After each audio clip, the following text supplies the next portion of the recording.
إياك نعبد وإياك نستعين اهدنا الصراط المستقيم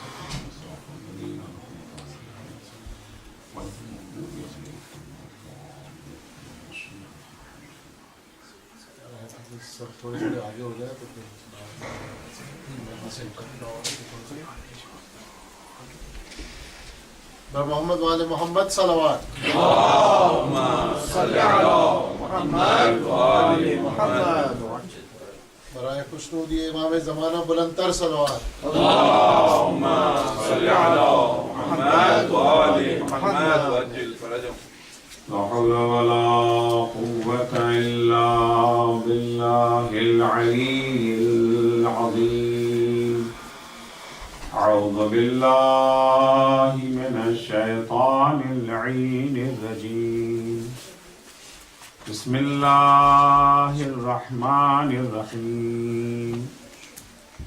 الحمد لله والصلاة والسلام على رسول الله وعلى آله آل الله لا سيما بقية الله ولعنة الله على أعدائهم أعداء الله من يومنا هذا إلى لقاء الله. أما بعد فقد قال الله من عمل صالحا من ذكر أو أنثى وهو مؤمن فلنحيينه حياة طيبة. اللهم صل على محمد وآل محمد. خداوند عالم قرآن مجید میں ارشاد فرماتا ہے کہ زندگیاں دو طرح کی زندگی ہے. بعضوں کی زندگی طیب ہے اور بعضوں کی زندگی خبیث ہے. بعض وہ ہیں جو طیب طرز زندگی کے مالک ہیں، بعض وہ ہیں جن کا طرز زندگی خبیث طرز زندگی ہے، اور انجام دونوں کا یکساں نہیں ہے. اکثر سنا جاتا ہے کہ راستے الگ الگ ہیں، منزل سے ایک ہے، کسی بھی راستے پہ چلو. ایسا نہیں ہے. اگر راستے الگ ہیں تو منزلیں بھی الگ ہیں. پیغمبر اسلام صلی اللہ علیہ وآلہ وسلم اللهم صل على محمد وآل محمد جب موت کے سلسلے میں فرماتے ہیں کہ موت کیا ہے، فرماتے ہیں کہ والموت جسر، موت ایک پل کا نام ہے. موت ایک پل ہے، فنا نہیں ہے، مٹ جانا نہیں ہے. پل کا کام کیا ہوتا ہے؟ دو آبادیوں کو جوڑ دینا، دو زندگیوں کو جوڑنے کا نام ہے پل.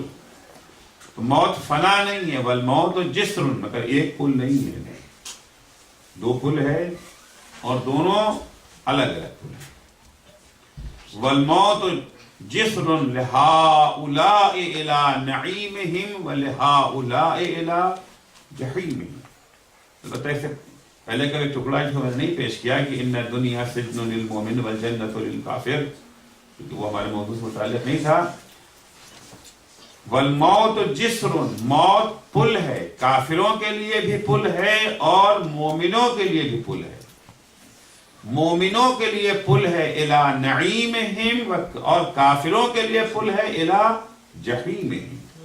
مومن کو یہ پل جو ہے جنت میں لے جاتا ہے اور کافروں کو یہ پل جہنم میں لے جاتا ہے. تو اکثر یہ سننے میں آتا ہے کہ راستے الگ الگ ہیں لیکن سب ایک ہی ہے، منزل ایک ہے. نہیں، منزل ایک نہیں ہے. جو طیب زندگی والے ہیں ان کی منزل جنت ہے، اور جو خبیث زندگی والے ہیں ان کی منزل جہنم ہے. تو یہ طرز زندگی اور لائف اسٹائل کوئی معمولی مسئلہ نہیں ہے. یہ ہماری مرضی ہے، جو چاہیں طرز زندگی اپنا لیں، جیسا چاہیں لائف اسٹائل ہمارا ہو. ہر ایک کا اپنا اپنا لائف اسٹائل ہے. کسی کو کسی کی لائف اسٹائل کے بارے میں کچھ کہنے کی ضرورت ہی نہیں ہے. یہ چیز بہت اہم ہے، کیونکہ ہم دنیا کی محدود اور عارضی زندگی کے لیے اتنا سارا بندوبست کرتے ہیں. محدود زندگی ہے نا, پوری زندگی بھی اگر سختیوں میں کٹ جائے پھر بھی تو کٹ ہی جائے گی, لیکن وہاں کی زندگی کٹنے والی نہیں ہے. آپ لوگ ہیں نا کہ صاحب زندگی میں سختیاں ہیں, چلو جب تک کی زندگی ہے, تو موت کے بعد تو آرام ملنا جانا چاہیے نا. اب تو گھبرا کے یہ کہتے ہیں کہ مر جائیں گے, مر کے بھی چین نہ پایا تو کدھر جائیں گے. دنیا سے چھٹکارا پا سکتے ہیں, نہیں وہ جگہ ہے جہاں سے کوئی چھٹکارا ہے ہی نہیں. ابدی زندگی اور اصلی زندگی, دنیا کی زندگی تمہیدی زندگی ہے, دنیا کی زندگی تیاری کی زندگی ہے, اور آخرت کی زندگی جو ہے وہ اصلی زندگی. ان الدار الآخرۃ لہی الحیوان, قرآن کہتا ہے. زندگی اگر کہا جا سکتا ہے تو آخرت کی زندگی کو زندگی کہا جا سکتا ہے. دنیا کی زندگی جو ہے یہ زندگی نہیں ہے. تو طرز زندگی ہمارا خبیث ہونا چاہیے, طرز زندگی ہمارا طیب ہونا چاہیے. بہت اہمیت ہے اس طرز زندگی کی اور اس یہ جو ہے لائف اسٹائل کی, کہ ہمارا لائف اسٹائل کیسا ہو اور ہمارا طرز زندگی کیسا ہو. خداوند عالم نے طیب زندگی گزارنے کے لیے ہماری ہدایت اور رہنمائی کا بھرپور انتظام کیا. جہاں قرآن کی شکل میں ہمیں معصوم تھیوری دی, وہیں پر کچھ معصوم رول ماڈل بھی دیتی ہے. تھیوری بھی معصوم اور رول ماڈل جو ہے وہ بھی ہمارے لیے معصوم رول ماڈل. عرض کیا تھا رول ماڈل ہمارے لیے حضرت ابراہیم ہیں, رول ماڈل ہمارے لیے پیغمبر اسلام ہیں, رول ماڈل ہمارے لیے اہل بیت ہیں. یعنی ہمارے جینے کا انداز بھی اہل بیت کے جینے کا, مرنے کا انداز بھی اہل بیت کے مرنے کا انداز.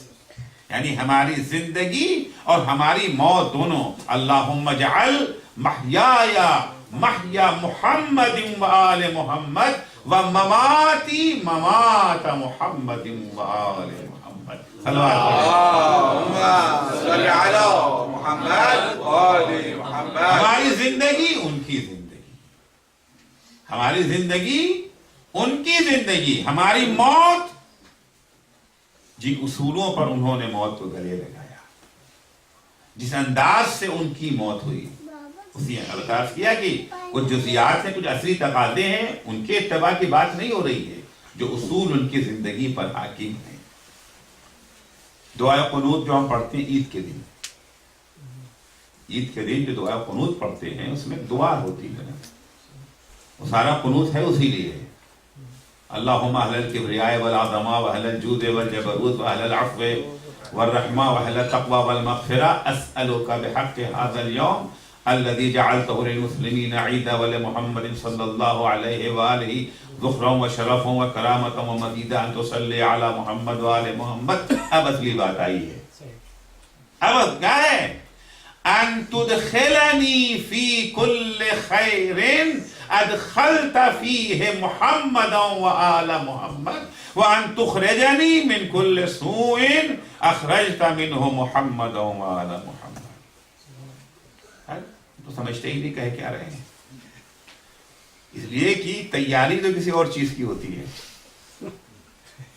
عید کی نماز کے بعد جو مانگ رہے ہیں اس کی الٹی تیاری ہوتی ہے. اگر جان بوجھ کے یہ دعا پڑھتے ہیں تو اس کا نام ہے نفاق. کرنا کچھ ہے اور کہے کچھ نہیں ہے, یہ انشاءاللہ جانتے ہی نہیں ہیں. خدایا تجھ سے اس دن کا واسطہ دے کر کے کیا مانگ رہے ہیں, ان چیزوں میں ہمیں داخل کر دے جس میں اہل بیت کو داخل کیا, محمد و آل محمد. جن صفات سے محمد و آل محمد آراستہ تھے انہی صفات سے ہمیں آراستہ کر دے, اور جن صفات سے محمد و آل محمد دور تھے خدایا تو ہمیں بھی ان صفات سے دور کر دے. اب اہل بیت کی صفات سے آراستہ تھے, عید میں ہم لوگ کرتے ہیں انہی صفات سے آراستہ تھے. عید کے دن رمضان بھر البتہ میں بات عام لوگوں کی کر رہا ہوں، آپ لوگوں کی بات نہیں کر رہا ہوں، تو ماشاءاللہ خصیصین میں ہے. عموماً جو ہمارے یہاں ہوتا ہے، ہم یہ جو زیارت جب پڑھتے کیا کہتے ہیں؟ سلمون لمن سالمکم وحربون لمن حاربکم. جس سے آپ کی صلح اس سے ہماری صلح، جس سے آپ کی جنگ اس سے ہماری جنگ. اہل بیت کی جنگ کن اوصاف سے تھی، کن صفات سے تھی؟ اہل بیت کی صلح کن صفات سے تھی؟ اہل بیت کی صفات سے آراستہ تھی. یہ ساری جو زیارتیں ہیں، زیارتیں فقط زیارت نہیں ہے، زیارتیں جو ائمہ علیہ السلام سے وارد ہوئی ہیں، یہ ساری کے ساری جو ہیں وہ تعلیم گاہ ہیں، درس گاہ ہیں. ایک ایک جملہ زیارت کا، ایک ایک جملہ زیارت کا اگر اس کے اوپر غور کریں، زندگی کا درس ہے. ایک ایک جملہ جو ہے ہمارے لیے طرز زندگی کو معین کرتا ہے. انی سلمان لمن سالمکم. ائمہ کی صلح کس چیز سے تھی؟ عبادتوں سے ائمہ کی صلح. نماز، روزہ، حج، زکوٰۃ، غریبوں کی جو ہے مدد، گرتوں کو یہ جو ہے سہارا دینا، مومنین کا دفاع کرنا، ان کی عزت و آبرو کا احترام کرنا. جنگ کس چیز سے تھی؟ جھوٹ سے، فریب سے، دغل بازی سے، مکاری سے، غیبت سے، تہمت سے، مومنوں کی عزت سے کھلواڑ کرنے سے. یہی ہے نا انی سلمون. ہم تو بڑے ٹھاٹ سے کہہ دیتے ہیں، ہم بھی ہماری زندگی بھی ویسے ہی زندگی ہے جیسے آپ کی زندگی ہے. ان یجعلنی معکم. خدا سے دعا کرتے ہیں کہ خدایا ہمیں اہل بیت کے ہمراہ کر. ہمراہ سے کیا مراد ہے؟ جسم مراد ہے؟ جسم تو اب نہیں ہے ان کا، جسم تو نہیں ہے. یہ دعائیں اس زمانے والے کرتے تو ٹھیک تھا، ان کے لیے معقول تھا. یجعلنی معکم، جس گھر میں وہ رہتے اسی گھر میں ہمیں بھی رکھ دے. ان یجعلنی معکم یعنی جو طرز زندگی آپ کا طرز زندگی ہے وہ ہمارا طرز زندگی بن جائے. پر محمد والے محبت صلوات. آگے آگے تشریف لے برادران. ابھی تو اپنی کرسی کو آگے کریں تو بہتر ہے تاکہ ادھر والوں کو بھی دیکھ سکیں. کافی جگہ ہے. برائے خوشنودی سید الشہداء صلوات.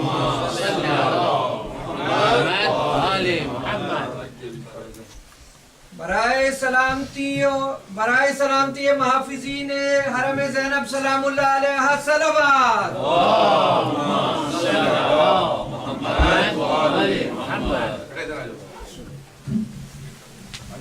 برائے خوشنودی امام زمانہ بلند تر صلوات. اللہم صلی علی محمد و آل محمد. جب ہم دعا کرتے ہیں اللہم اجعل محیایا محیا محمد و آل محمد مماتی ممات محمد و آل محمد. دیکھیں کچھ چیزیں ہیں جنہیں ان سے الگ نہیں کیا جا سکتا. نمک سے یہ جو ہے نمکینیت کو الگ کیا جا سکتا ہے. میٹھی چیز کوئی ہے، یہ جو ہے شکر سے شیرینی کو الگ کیا جا سکتا ہے. نہ نمک سے نمکینیت کو الگ کیا جا سکتا ہے اور نہ شیرینی سے یہ جو ہے شکر سے شیرینی کو الگ کیا جا سکتا ہے. اسی طرح محبت سے اتباع کو الگ نہیں کیا جا سکتا. الگ نہیں کیا جا سکتا. جہاں کہیں محبت ہوگی وہاں اتباع ہوگا. یہ ناممکن ہے کہ محبت ہو اور اتباع نہ ہو. سفینۃ البحار شیخ عباس قمی کی بڑی اہم کتاب ہے. بحار الانوار کا انڈیکس ہے یہ. تو سفینۃ البحار میں شیخ عباس قمی عصفور کے ذیل میں ایک قصہ بیان کرتے ہیں. عصفور یعنی یہ جو ہے چڑیا. عصفور کہتے ہیں عربی زبان میں چڑیے کو کہتے ہیں. وہ لکھتے ہیں کہ جناب سلیمان کے زمانے، جناب سلیمان کیونکہ جانوروں کی زبان جانتے تھے، سمجھتے تھے. جناب سلیمان نے دیکھا کہ کھڑے ہوئے تھے، وہاں پہ دیکھا کہ ایک چڑیا اور ایک چٹا بیٹھا ہوا ہے. چٹا جو ہے وہ چڑیے کے پاس جا کر کے شادی کا پیغام دے رہا ہے. اور جیسے عام طور سے جب رشتے جاتے ہیں تو جلدی ڈینگ انسان مار سکتا ہے، یا خود یا گھر والے میرا بیٹا یہ ہے اور میری بیٹی وہ ہے. تو ساری صفات. تو چٹا بھی جو ہے وہ ڈینگ مار رہا ہے اور کہہ رہا ہے کہ لو شئت لأخذت بمنقار عرش سلیمان ولألقیته فی البحر. تو مجھ سے جو کہو میں کرنے کو تیار ہوں، حتیٰ اگر کہو تو میں اپنی چونچ سے سلیمان کا تخت اٹھا کر کے سمندر میں پھینکا ہوں. چونچ یہ سن کر کے فتبسم سلیمان، جناب سلیمان کو ہنسی آ گئی. نیچے کی انتہا ہوتی ہے، چپندی کا چھوڑوا. چونچ کیا ہے ان کی جس سے تخت سلیمان کو اٹھا کر کے وہ سمندر میں پھینکائیں گے. جناب سلیمان سامنے آ گئے، کیا ہو رہا ہے؟ ارے آپ نے سن لیا، آپ تھے آپ کہاں کرے تھے؟ یہ پیچھے تھا، ادھر. اچھا کسی صورت سے چڑیا ماننے کو تیار نہیں، یہ جو ہے منا رہے ہیں وہ ماننے کو تیار نہیں. جناب سلیمان نے دونوں کو بلایا، چڑیا سے کہا کیوں نہیں مان جاتی، اس کے رشتے کو قبول کیوں نہیں کر لیتی؟ بیچارہ اتنے اس سے کہہ رہا ہے. جو جواب چڑیے نے دیا اس نے سلیمان کی آنکھوں سے آنسو نکال دیا. سلیمان کی آنکھوں سے آنسو نکال دیا. ایک ہوتا ہے دعوی محبت، ایک ہے حقیقت محبت. اس نے چڑیے نے جواب دیا، یا نبی اللہ لیس بصادق لا یحبنی ہوا مدعی. اے نبی خدا یہ صرف دعوی محبت کر رہا ہے، یہ محبت میں سچا نہیں ہے. ابھی ہمارے پاس بیٹھا ہے، پھر جا کر کے کہیں کسی اور کے پاس وہی باتیں وہاں دہراتا ہے. ہوا مدعی یہ فقط دعوی محبت کرتا ہے. روایت وہاں کے اوپر ہے کہ فبکا سلیمان بکاء شدیدا واحتجب عن الناس 40 یوما. یہ سن کر کے جناب سلیمان کی آنکھوں سے آنسو نکل آئے اور زور شور سے وہ جو ہے رونے لگے اور 40 دن تک لوگوں کے سامنے ہی نہیں آئے. یہ سوچ کے کہ اگر کہیں قیامت کے دن خدا نے ہم سے کہہ دیا کہ انت مدعی، وہ فقط مدعی ہے محبت، ثبوت محبت کہاں ہے؟ تو محبت کو اتباع سے الگ نہیں کیا جا سکتا. اگر محبت ہے تو اس کے ساتھ ساتھ ان کنتم تحبون اللہ فاتبعونی، اگر تم اللہ سے محبت رکھتے ہو تو ہمارا اتباع کرو. صرف دعویٰ. دیکھیے شام والے کون تھے؟ شام والے تھے دشمن اہل بیت، دشمن علی، یہ جو مبغض تھے. اور کوفے والے کون تھے؟ مدعی. کوفے والے کون تھے؟ مدعی. یہ محبت ہے کہ نہیں؟ خط کس نے لکھا تھا؟ شام والوں نے یا کوفے والوں نے؟ 12,000 خط آئے تھے، ایک تو نہیں، 12,000 خط. اور کسی خط کے اوپر 5 دستخط، کسی پر 4 دستخط، کسی پر 3 دستخط، کسی پر 1 دستخط. تقریباً مجموعی طور پر 40,000 افراد نے کوفے سے خط لکھا تھا. ایک تو نہیں لکھا تھا کہ مولا آئیے آئیے ہمارا کوئی امام نہیں ہے. 40,000 افراد کا خط لکھ دینا، ظاہر سی بات ہے کہ ہر آدمی کو خط نہیں لکھتا نا. کتنے افراد تھے جو کوفے میں دعوی محبت کر رہے تھے. اچھا اس کے بعد کربلا میں عمر سعد کی فوج کہاں سے آئی تھی؟ شام سے تو نہیں آئے تھے، چند افراد شام سے آئے تھے بس. ساری فوج، یہ کم سے کم 30,000 کا لشکر تو ہے نا، اس سے زیادہ کی تعداد بھی بیان کی جاتی ہے. یہ کم سے کم 30,000 کا لشکر کہاں سے آیا تھا؟ 30,000 کا لشکر انہی لوگوں سے بنا تھا جو دعوی محبت کر رہے تھے. تو دعوی محبت کافی نہیں ہے. جہاں دعوی محبت ہے اگر اتباع نہیں ہے، محبت کا دعویٰ ہے مگر ان کا طرز زندگی اور ہے، ہمارا طرز زندگی اور ہے. ان کا لائف سٹائل اور ہے، ہمارا لائف سٹائل اور، دونوں میں کہیں میل نہیں کھاتا ہے. یقینی طور پر یہ محبت کا دعویٰ ایک جھوٹا دعویٰ ہے، سچا دعویٰ نہیں. ایک شخص امام جعفر صادق علیہ السلام آگے کہنے لگا، مولا ہم فلاں جگہ کے رہنے والے ہیں جہاں آپ کو امام ماننے والوں کی تعداد بہت زیادہ ہے، شیعہ بہت زیادہ ہیں وہاں پر، لیکن ایک بات ہے، ان کا طرز زندگی آپ کے طرز زندگی سے میل نہیں کھاتا.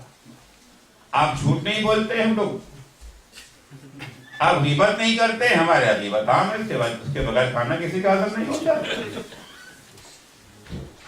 آپ کسی کا حق نہیں مارتے، ماشاء اللہ. آپ کا طرز زندگی ہمارے طرز زندگی سے میل نہیں کھاتا، مگر آپ کو امام ہم سب مانتے ہیں. امام قسم شریک آگے کہتے ہیں واللہ ما انا بامامہم، خدا کی قسم میں ان کا امام نہیں ہوں. انا امام من اطاعنی، میں ان لوگوں کا امام ہوں جو میری اطاعت کرتے ہیں. میں ان کا امام ہوں جن کا طرز زندگی ہمارے طرز زندگی سے میل کھاتا ہے، ان کا لائف سٹائل ہمارے لائف سٹائل سے قریب ہوئے، میں ان کا امام ہوں. ما انا بامام، انا امام من اطاعنی.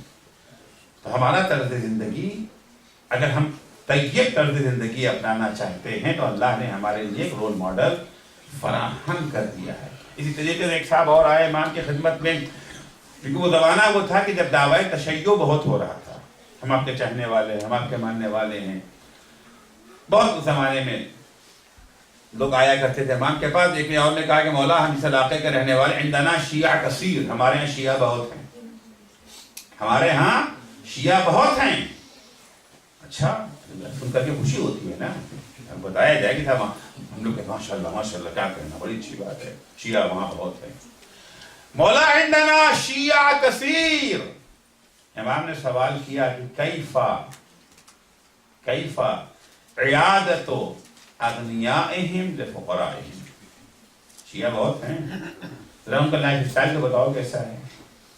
یہ بتاؤ کہ تمہارے مالدار شیعہ غریب شیعوں کی عیادت کرنے جاتے ہیں. ظاہر سی بات ہے، ہر سماج میں کچھ غریب ہوتے ہیں، کچھ مالدار ہوتے ہیں، کچھ کو اللہ نے زیادہ نوازا ہے، کچھ کے پاس کم ہے. اگر کوئی غریب شیعہ بیمار ہو جائے تو کیا یہ مالدار شیعہ اس کی عیادت کے لیے جاتے ہیں؟ کیونکہ اسلام کی تعلیمات میں سے ایک اہم تعلیم ہے کہ اگر کوئی مومن بیمار ہو گیا اس کی عیادت کے لیے جائیں. فی الحال میں اس کو نہیں چڑھنا چاہتا، کہیں اور چلی جائے گی بحث. کیف عیادت اغنیائہم، مالدار بیمار ہوگا تو مالدار تو چلے جاتے ہیں. تمام سوال وہاں کر رہے ہیں، جب کوئی غریب شیعہ بیمار ہوتا ہے تو مالدار شیعہ اس کی عیادت کے لیے آتے ہیں یا نہیں؟ کہنے لگا ہاں، قال قلیل، ہاں ہے تھوڑا بہت، کچھ لوگ آتے ہیں. پھر امام نے سوال بدلا، کیف مواسات اغنیائہم لفقرائہم. یہ بتاؤ کہ مالدار شیعہ غریب شیعوں کے دکھ درد میں شامل ہوتے ہیں کہ نہیں ہوتے ہیں؟ دیکھیے، اسلام کا مالی جہاد جو ہے اس کی 4 اسٹیج ہے، 4 مرحلے ہیں اسلام کے مالی جہاد کے. پہلا مرحلہ، پہلی کلاس کیا ہے؟ خمس و زکوٰۃ کا ادا کر دینا. خمس و زکوٰۃ کی ادائیگی یہ پہلا درجہ ہے مالی جہاد کا، جس سے ہم سب واقف ہیں. دوسرا درجہ مالی جہاد کا کیا ہے؟ دوسرا درجہ مالی جہاد کا ہے انفاق. انفاق کیا چیز ہے؟ قرآن مجید میں جا بجا لفظ انفاق آیا ہے نا، یہ جو ہے ینفقون کی تعبیر انفاق کیا چیز ہے؟ اتفاقاً یہ سوال پیغمبر سے لے کر لیا گیا کہ انفاق کیا ہے. ماذا ینفقون یسألونک، پیغمبر یہ آپ سے پوچھتے ہیں آ کر کے کہ ہم انفاق میں کیا دے دیں؟ خمس و زکوٰۃ کے علاوہ بھی کچھ دینا ہے ہمیں، یا خمس و زکوٰۃ ہی کا نام انفاق ہے؟ قرآن کی آیت آئی قل العفو، جو ایکسٹرا آپ کے پاس ہے، جو اضافہ ہے اپنی ضرورتوں سے، اسے دے دیں. پہلے مرحلے میں کیا تھا؟ کھایا پیا، جو بچ گیا اس میں سے 20% دے دیا، 80% پھر بھی ہے نا، موجود ہے. یہ پہلا مرحلہ ہے، یہ پہلی کلاس میں جب بچہ نیا اسکول گیا ہے، یہ ہوم ورک پہلی کلاس کا ہے. اب ہائی اسکول میں آ گئے ہیں نا، تو اس کا ہوم ورک کیا ہے؟ اس کا ہوم ورک انفاق ہے. قل العف، جو زیادہ ہے ایکسٹرا ہے وہ سب دے دیں. $100 ہم نے کمایا، $50 ہمارا خرچہ ہے، 50 بچ گیا، اس کا انتظار مت کریں. یہ دوسرا درجہ. تیسرا درجہ جو شیعوں کا درجہ ہے، جو شیعوں کی پہچان ہے، وہ کیا ہے؟ تیسرا درجہ یہ جو ہے مواسات ہے. مواسات کیا مطلب؟ ایک دوسرے کے خوشی اور غم میں شریک ہو جانا. ہمارے پاس آج کی کمائی کل $100 ہے اور ہمارا خرچہ بھی $100 کا ہے، ایکسٹرا کچھ نہیں ہے. نہ انفاق کی باری آئے گی نہ خمس کی باری آئے گی، ہے ہی نہیں کچھ. کمائی ہماری $100 ہے اور $100 ہمارا خرچہ بھی ہے. مواسات یہ ہے کہ اگر ہمارا کوئی غریب بھائی موجود ہے، ایک روٹی ہمارے سامنے ہے، ہم بھی بھوکے، ایک برادر مومن بھی بھوکا، اور ایک ہی روٹی میں ہمارا پیٹ بھرتا ہے. مواسات ہے روٹی کو آدھی کر دو، آدھی اسے دے دو، آدھی تم کھا لو. اپنے کھانے میں اسے شریک کر لو، اس کی بھوک میں تم شریک ہو جاؤ. اس کے امام نے پوچھا کیف مواسات اغنیائہم لفقرائہم، یہ بتاؤ کہ تمہارے جو مالدار افراد ہیں وہ اپنے غریب شیعہ بھائیوں کو اپنے مال و دولت میں شریک کرتے ہیں یا نہیں کرتے ہیں. اور چوتھا مرحلہ بھی عرض کر دوں، اور میں چوتھے مرحلے پر اہل بیت کے سوا کوئی نظر نہیں آتا. چوتھا مرحلہ کیا ہے؟ چوتھا مرحلہ ہے ایثار کا ہے. چوتھا مرحلہ ایثار کا. ایثار کیا ہے؟ ایثار دوسروں کو اپنے اوپر مقدم رکھنا. ایک روٹی ہمارے پاس ہے، ہم بھی بھوکے ہیں، ہمارا برادر مومن بھی بھوکا ہے، آدھا آدھا کر دینے کا نام کیا ہوا؟ مواسات. پوری روٹی اسے دے دیا، خود بھوکے رہ گئے. پوری روٹی اسے دے دیا، خود بھوکے رہ گئے. اس کا نام ہے ایثار. وَيُؤْثِرُونَ عَلَىٰ أَنفُسِهِمْ وَلَوْ كَانَ بِهِمْ خَصَاصَةٌ. قرآن کہتا ہے اللہ کے کچھ بندے ایسے ہیں انہیں خود ضرورت ہے لیکن دوسروں کو اپنے اوپر فوقیت دیتے ہیں، مقدم کر دیتے ہیں. شان نزول اس آیت کی کہ آیت کب نازل ہوئی، اس سلسلے میں جو بیان کیا جاتا ہے کہ ایک شخص پیغمبر اسلام صلی اللہ علیہ وآلہ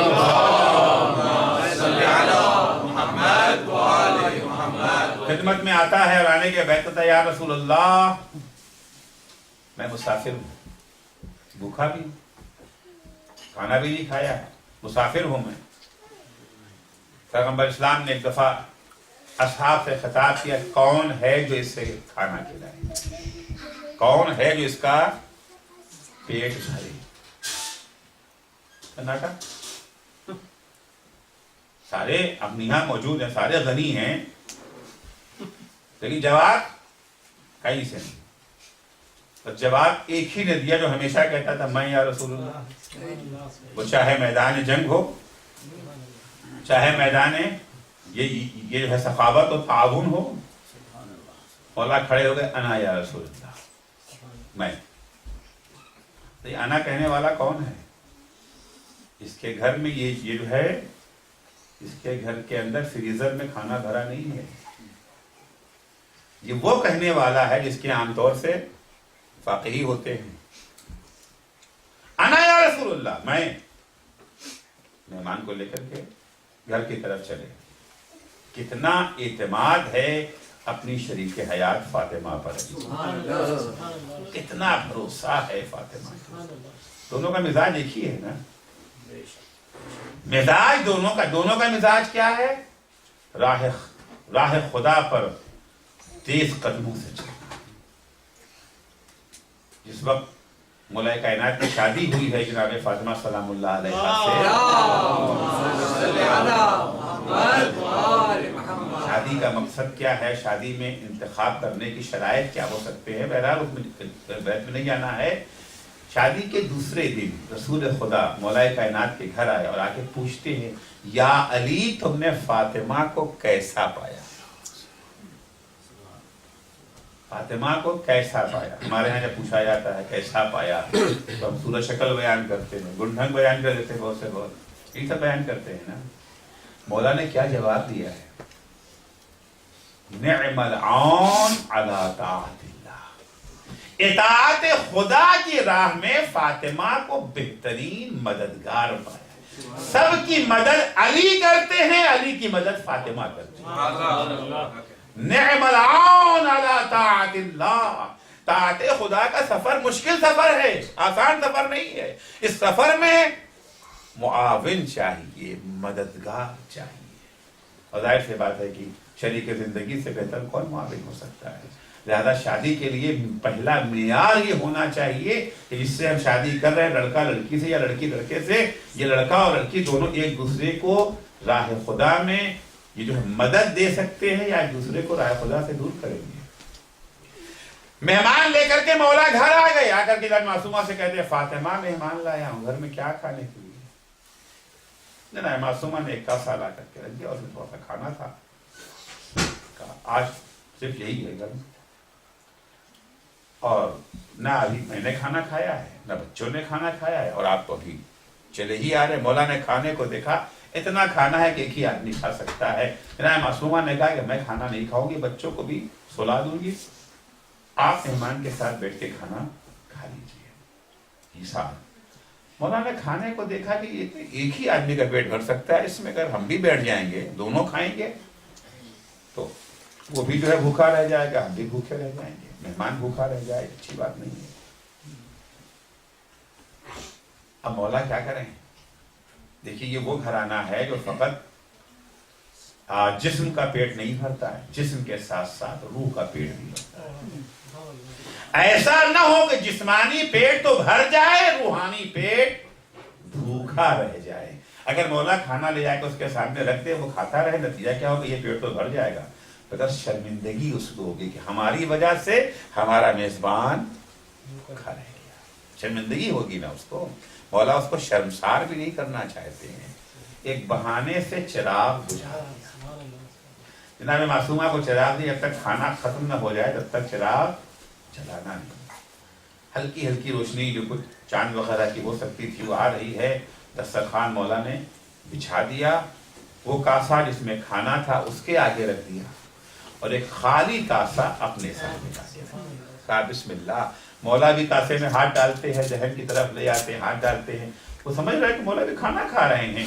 جب کھانا کھا چکا وہ، دسترخوان اٹھ گیا، معصومہ نے چراغ جلا کے دیا، ادھر چراغ جلا، ادھر دروازے پر دق الباب ہو رہا ہے۔ مولا نے جا کے دروازہ کھولا، کیا دیکھا کہ پیغمبر اسلام دروازے پہ کھڑے ہیں۔ اے علی، آج اس گھر میں کیا ہو رہا ہے؟ آج گھر میں کیا ہو رہا ہے؟ ابھی جبریل امین یہ آیت لے کر کے نازل ہوئے ہیں، وَيُؤْثِرُونَ عَلَىٰ أَنفُسِهِمْ وَلَوْ كَانَ بِهِمْ خَصَاصَةٌ۔ یہ وہ بندے ہیں انہیں خود ضرورت ہے مگر دوسروں کو اپنی ضرورتوں پر مقدم رکھتے ہیں۔ مواسات، مولا فرماتے ہیں کہ کیف مواساتہم، کیف مواسات اغنیائہم لفقرائہم، یہ بتاؤ کہ تمہارے یہاں کے جو مالدار شیعہ ہیں وہ اپنے غریب شیعہ بھائیوں کے ساتھ مواسات کرتے ہیں؟ اور بیچارہ کب تک جھوٹ بولتا؟ پہلا بھی جواب جو دیا تھا تھوڑا بہت ویسے ہی کہہ دیا تھا نہیں۔ کہتا ہے مولا انکا تذکر اخلاقا لیست ہی عمل۔ آپ تو ایسی ایسی باتیں پوچھ رہے ہیں، ایسے ایسے اخلاق کا تذکرہ کر رہے ہیں کہ ہمارے یہاں یہ چیزیں نہیں پڑی جاتی۔ یہ سننے کے بعد امام نے کہا فَكَيْفَ يَزْعَمُ هَؤُلَاءِ أَنَّهُمْ لَنَا شِيعَةٌ، تو انہوں نے کیسے گمان کر لیا کہ وہ ہمارے شیعہ ہیں؟ جو ہمارے شیعہ ہوں گے وہ ہمارے نقش قدم پہ چلیں گے، ان کا طرز زندگی وہی ہوگا جو ہمارا طرز زندگی ہے۔ ایک صلوات پڑھیں گے محمد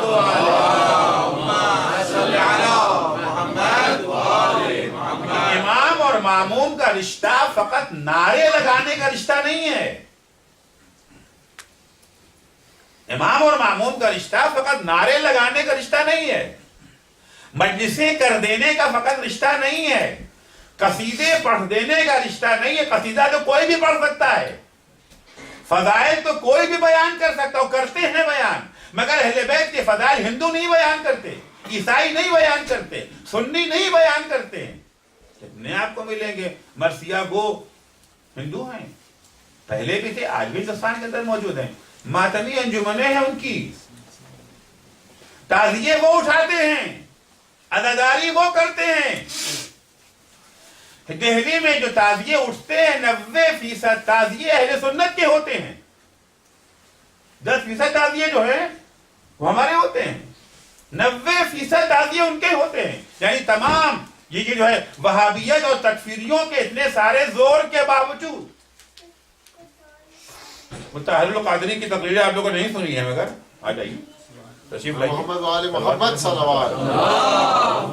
صلی علی محمد وآل محمد۔ امام زمانہ بلندر صلوات۔ صلی علی محمد وآل محمد۔ کتنے ہیں؟ اہل بیت کا قصیدہ پڑھ دینا یہ شیعت کی علامت نہیں ہے، شیعت کی پہچان نہیں ہے۔ ان کے غم میں آنسو بہا دینا یہ شیعت کی علامت نہیں ہے، یہ تو انسانیت کی علامت ہے۔ اہل بیت کے قصیدہ پڑھنا یہ شرافت انسانی کی دلیل ہے، اس میں ایمان اور شیعت کا ثبوت اس میں نہیں ہے۔ ایک امام اور ماموم کا رابطہ کیا ہوتا ہے؟ امام، ہم نے جو کہا کہ آپ ہمارے امام ہیں، یعنی کیا مطلب؟ امام اور ماموم کا رابطہ جو ہے مولا علی نے اس خط میں بیان کیا ہے جو عثمان بن حنیف کو لکھا ہے۔ عثمان بن حنیف یہ جو ہے گورنر ہیں مولا کے، گورنر بن کر کے جب وہ گئے اپنے علاقے میں پہنچے تو علاقے کے بڑے لوگوں نے پارٹی دی، بزنس مین، بڑے بڑے مالدار لوگوں نے، جب قریب غربا تو پارٹی دیتے نہیں ہیں، بڑے لوگوں نے پارٹی دی، اور بڑوں کی پارٹی میں جو ہے بڑے ہی آئیں گے، بڑوں کی پارٹی میں چھوٹے تو آئیں گے نہیں۔ سارے دولت مندوں کو، مالداروں کو دعوت دی گئی تھی اور غربا کو سے دور رکھا گیا تھا۔ یہ گئے، خبر مولا کو مل گئی، خبر مولا کو مل گئی، جیسے ہی اطلاع ملی فوراً خط لکھا، عثمان بن حنیف ما ظننت انکا تجیب دعوت قوم اغنیاؤہم مدعو وفقراؤہم مدفوع۔ عثمان بن حنیف، مجھے تم سے یہ امید نہیں تھی کہ تم اس دعوت میں جاؤ گے جہاں مالداروں کو دعوت دی گئی تھی اور غریبوں کو محروم رکھا گیا، ہمیں تم سے یہ امید نہیں تھی۔ دیکھیے اسلام میں دعوت کرنا اچھی چیز ہے، مستحب ہے، ثواب ہے اس میں، مگر کیسی دعوت؟ ایک دعوت وہ ہے جو باعث سے اجر و ثواب ہے، اور ایک دعوت وہ ہے جو اسلام کی نگاہ میں جو ہے مقبوض ہے، نفرت انگیز ہے۔ وہ دعوت نفرت انگیز ہے جو طبقاتی بنیادوں پر انجام دی جائے، کہ مالدار آئیں گے، غریب نہیں آئیں گے، وی آئی پیز آئیں گے، غیر جو ہیں ان کو نہیں بلایا جائے گا، نہیں۔ اسلام نے جس دعوت کو یہ جو ہے مستحب قرار دیا ہے وہ دعوت ہے جہاں غریبوں کو بھی مالداروں کو بلائے۔ مالدار ہونا جرم نہیں ہے، جب کوئی مالدار ہو گیا تو اس کو نہیں، اس کو بلائیں آپ، لیکن غریبوں کو دور نہ رکھیں۔ دعوت ولیمہ جو ہمارے ہاں یہ جو ہے مستحب ہے، اس میں شدت سے تاکید ہے کہ غریبوں کو نہ بھولیں۔ مولا کائنات کی ظاہری خلافت کا زمانہ ہے، ایک صاحب کے بیٹے کی شادی ہے، آئے مولا کے پاس کہ مولا آج میرے بیٹے کا ولیمہ ہے، آپ تشریف لائیے گا۔ مولا نے پوچھ لیا کون کون آ رہا ہے؟ اچھا ہم لوگ کو جو کوئی پوچھے کون کون آ رہا ہے تو کیا جواب میں دیتے ہیں؟ جتنے بڑے بڑے لوگ ہیں، چاہے یہ جو ہے جھوٹ ہی کیوں نہ ہو، ڈینگ مارنے کے لیے جتنے بڑے بڑے لوگ سارے وی آئی پیز، اس نے جھوٹ نہیں بولا تھا، اس نے سچی کہا تھا، جتنے بھی بڑے بڑے لوگ تھے، فلاں گورنر صاحب، فلاں کمشنر صاحب، فلاں بزنس مین، گنا دیے بڑے بڑے بندہ۔ مولا نے سوال کیا اور یہ غریب غربا؟ کہنے لگا کہ ان کی دعوت کل ہے، ان کی دعوت کل ہے۔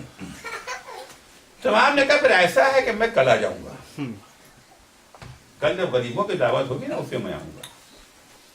اب کل کچھ تھا ہی نہیں، تو ٹالنے کے لیے کہہ دیا تھا کہ ان کی دعوت کل ہے۔ اب پریشان ہو گیا، آخر میں کہنے مجبور ہوا کہ مولا کل کچھ ہے نہیں، جو کچھ ہے سو آج ہی ہے، اور ان کی دعوت کیوں نہیں کہتا؟ ہم نے جانتے ہی نہیں، ہمارا غریبوں کے ساتھ اٹھنا بیٹھنا ہی نہیں ہے، غریبوں کے ساتھ ہمارا اٹھنا بیٹھنا ہی نہیں ہے۔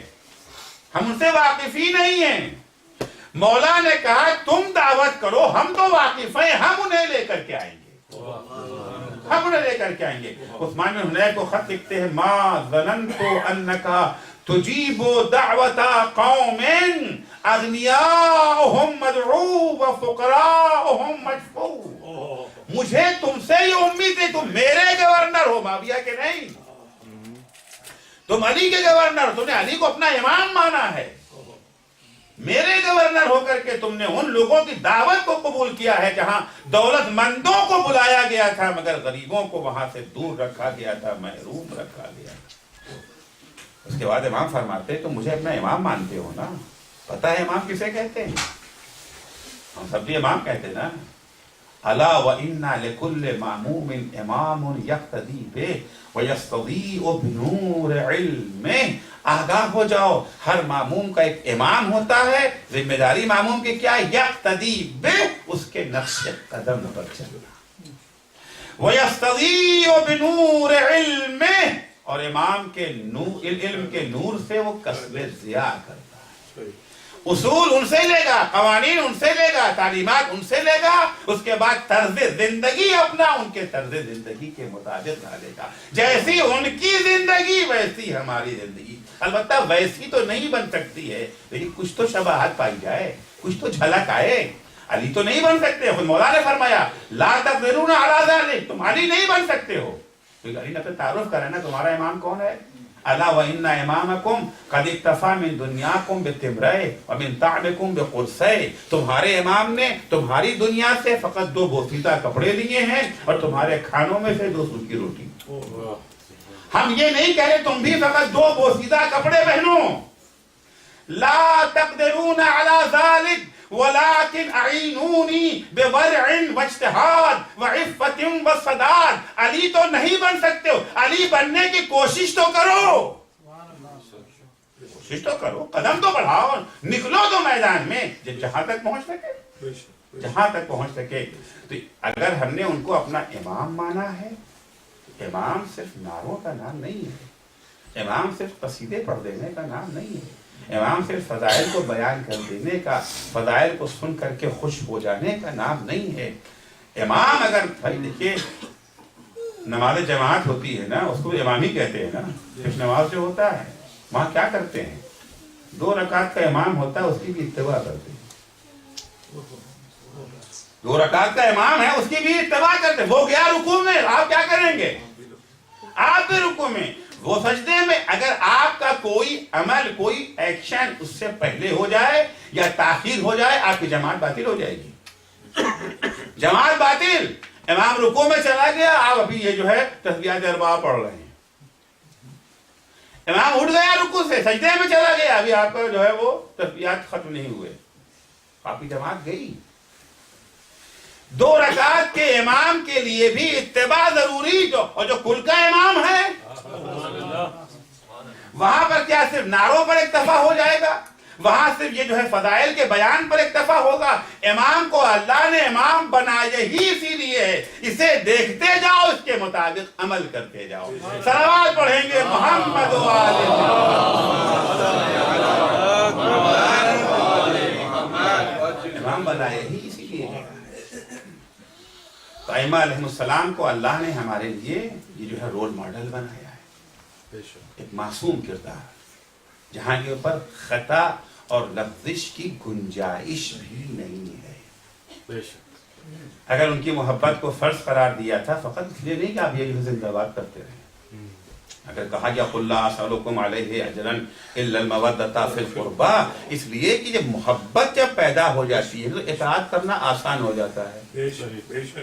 اطاعت کرنا آسان ہو جاتا ہے نا. ایک وہ ہے جس سے آپ کو نفرت ہے اور اس کی اطاعت کرنا ڈنڈے کے دور پر کر تو لیتے ہیں مگر دل مائل نہیں ہوتا ہے, لیکن جس سے محبت ہو جائے گی.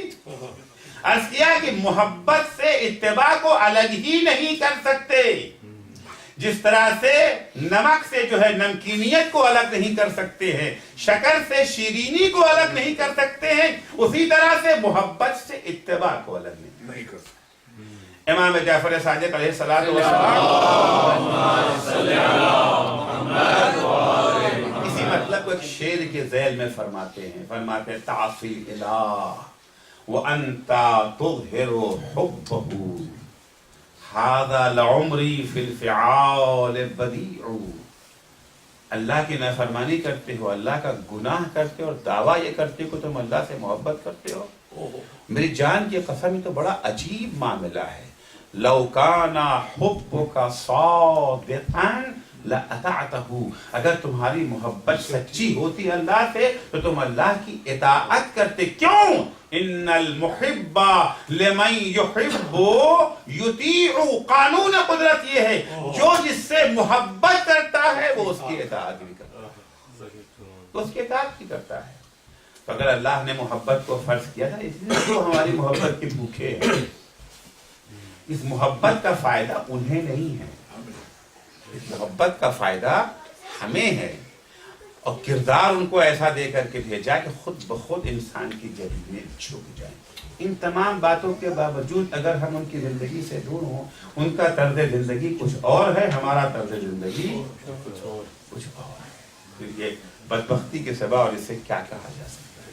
ہم جب اہل بیت علیہ السلام کی زندگی کا جائزہ لیتے ہیں، ان کا طرز زندگی کیا تھا، ان کا لائف اسٹائل کیا تھا، تو عرض کیا کچھ ان کے اختصاصات ہیں، اس سے ہمیں مطلب نہیں ہے. کچھ عصری تقاضے ہیں، وہ اصول جو ان کی زندگی پر حاکم ہیں.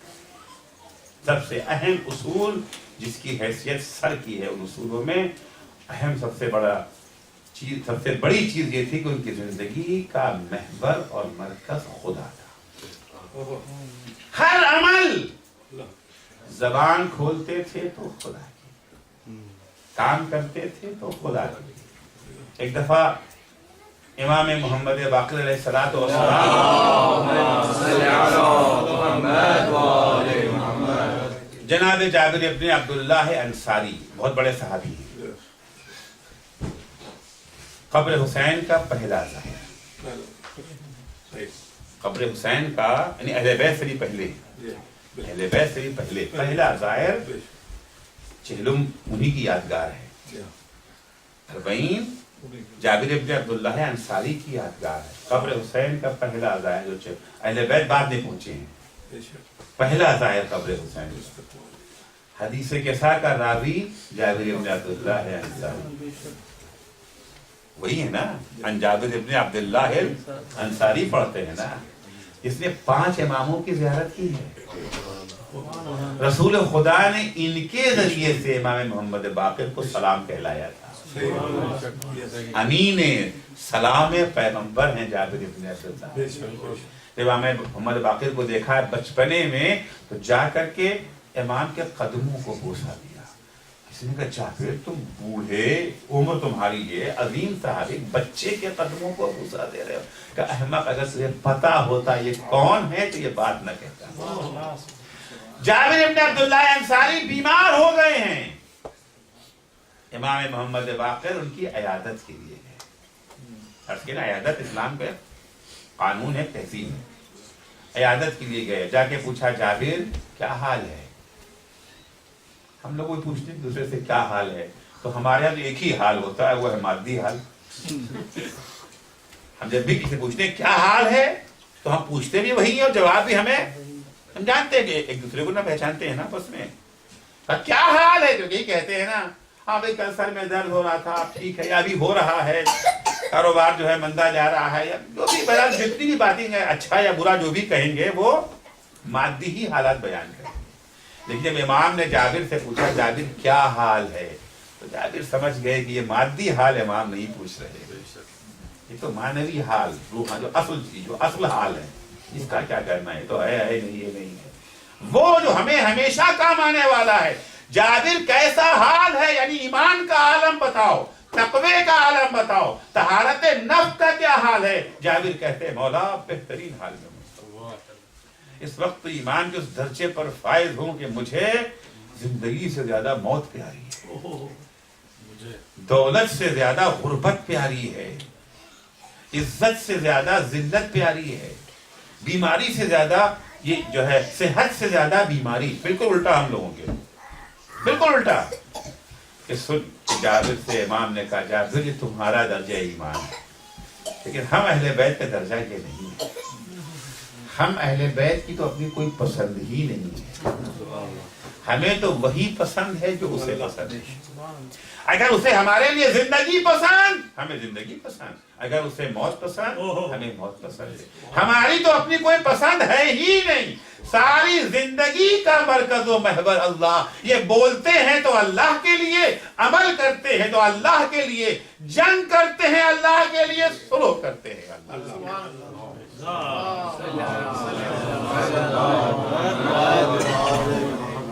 سب کچھ ان کا اللہ کے لیے۔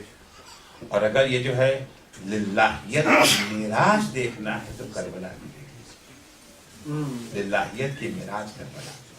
حسین خدا کے لیے اپنا سب کچھ قربان کر چکے، اکبر کو قربان کر چکے، اصغر کو قربان کر چکے، قاسم کو قربان کر چکے، اون محمد کو قربان کر چکے۔ اب خود حسین زخموں سے چور زمین گرم کربلا پر ایڑیاں رگڑ رہے ہیں، شمر اپنی خباستوں کے ساتھ سینے پر سوار ہے، گلے پر خنجر رکھا ہوا ہے۔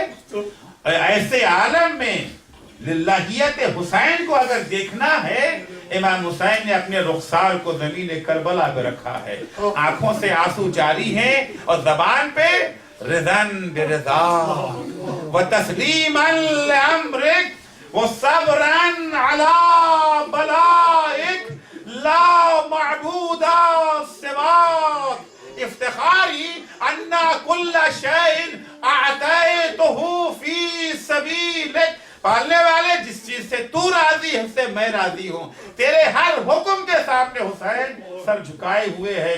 صبرن علی بلائک، جتنی مصیبتیں مجھ پر پڑی سب کو میں ہنسی خوشی برداشت کر گیا، لا معبود سواک۔ اس کے بعد عجب جملہ کہتے پالنے والے، میرا فخر یہ ہے، مجھے فخر ہے اس بات کے اوپر، میں نے ہر چیز تیری راہ میں قربان کر دی، میں نے ہر چیز تیری راہ میں قربان کر دی۔